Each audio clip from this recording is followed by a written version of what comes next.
Hey. And you thought I was done? Hell nah. Yeah.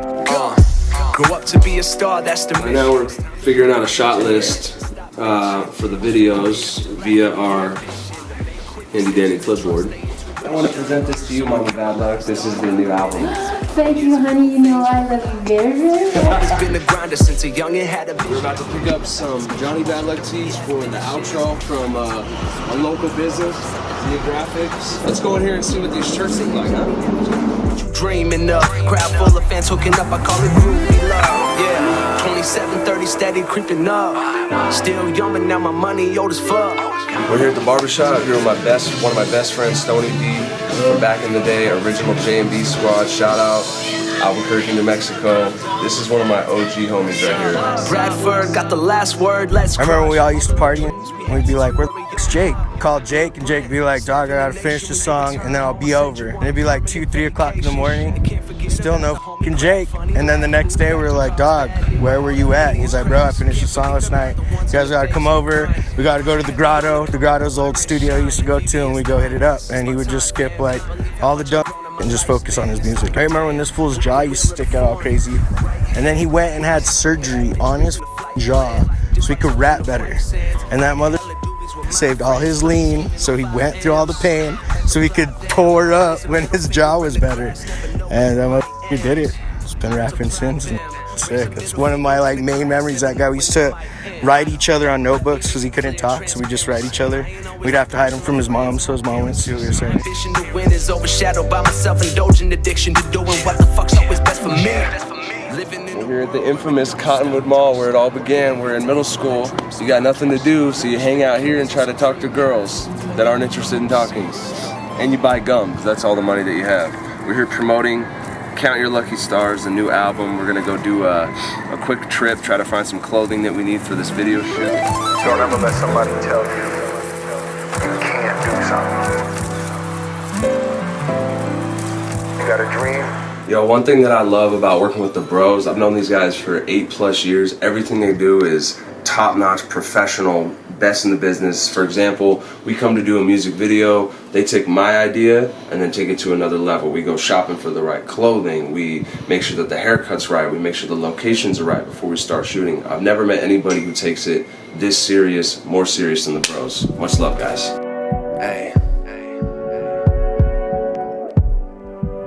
We out here in the blazing ass sun here in downtown Albuquerque, New Mexico. Spent a lot of the time down here as a kid going to shows, concerts. Stop bitching. Most of my peers still lacking the ambition to make quick decisions and trust their intuition. So I count my lucky stars by the minute, cause a couple years ago things were a lot different. I know Jawny about since high school, 2008, man. That was the last time I seen him when he did his last show, the farewell show. Man, that was fire, bro. No matter why, his name was Fire Rose for a reason, dude. From Florida to New Mexico, bro, he's gonna make it no matter what. He's done so many times and accomplished so many goals, bro. I want to see everybody try to do that and try to match him. I remember him wanting us to pass out the latest CD with the new singles, and we passed them out in class, and then pretty soon everybody, yeah, we get good feedback, and we would just get so hyped, like we were putting in work for the Jawny BadLuck street team. It was kind of cool to actually have a CD that we could share with everybody rather than just talking about music. It was a big thing because he was just starting out. Right hand with my super bad bitch reading the flight plan. Dip our toes in the white sands, lighting hella doobies with my friends, plotting scheming on 5 M's. Being from the family we're from, where music is just such a huge part of everything we do. We're 7 years apart. So when I was sort of a teenager in that time, you know, I'm playing in bands and we're doing that kind of thing. You know, he was always around. He got into that age group. He started doing that himself, and he took a very different approach to it. As he wanted to rap, like that was his. He was influenced by that kind of music. Then he started doing it. Like he was crushing it from the beginning. Like he would write these things, and you'd kind of go, okay, and then he'd write something else, and you'd go, wow, that was really good. Like that was, you could actually do this thing. Somebody tell you. I remember most, like when he was first starting out, we go to his just his bedroom and they just record, and this guy would make beats for Jake, and then he'd mix it for him, and then he put out these little EPs. And then this was back when he went by Fyros. So me and Brad, one of his other really good buddies, we'd see him like walking through the halls or in the parking lot at Cibola High School, and we'd just yell out, "Yo, Fyros!" Just get him hype. He'd just get this huge grin on his face, like blushing, like, yeah, those are my boys. Me and Jake have been making music since like freshman year. I remember freshman year in high school, he came over and he was like, "Yo, I wrote this song. Can you try spitting it?" Just this verse. I didn't write anything. I had never done anything like that in my life. But he's like, "Can you try spitting this or whatever?" So I was like, "Yeah." So we did it. I went over to Sictanic's house. We'd record stuff. We'd show the whole school.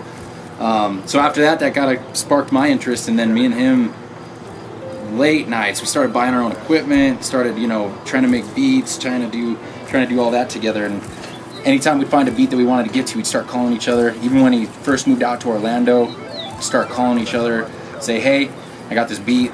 Can you do something to it?" And we'd go back and forth, back and forth. It's great to see where he's going with it. It's insane. He's still going for it, and he's doing great. He's doing great with it. So it's cool to see.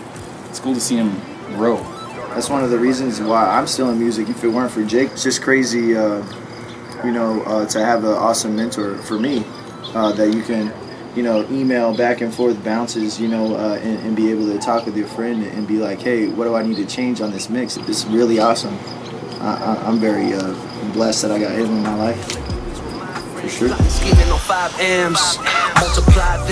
Huge honor to have all my friends out here. It's crazy that we got everybody together from different parts of the country, people coming straight from work. This is such an honor. It's amazing. Thank you guys for coming out and supporting your boy. This is 12 years in the making, right here at our high school where we caused a lot of trouble and a lot of grief for a lot of teachers. So thank you guys. Much love, much respect.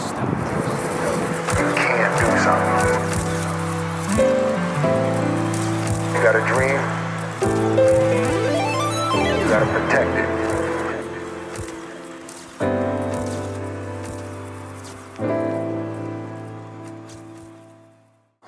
Grow up to be a star, that's the mission. It's time to put the key in the ignition. Stop bitching. Most of my peers still lacking the ambition to make quick decisions.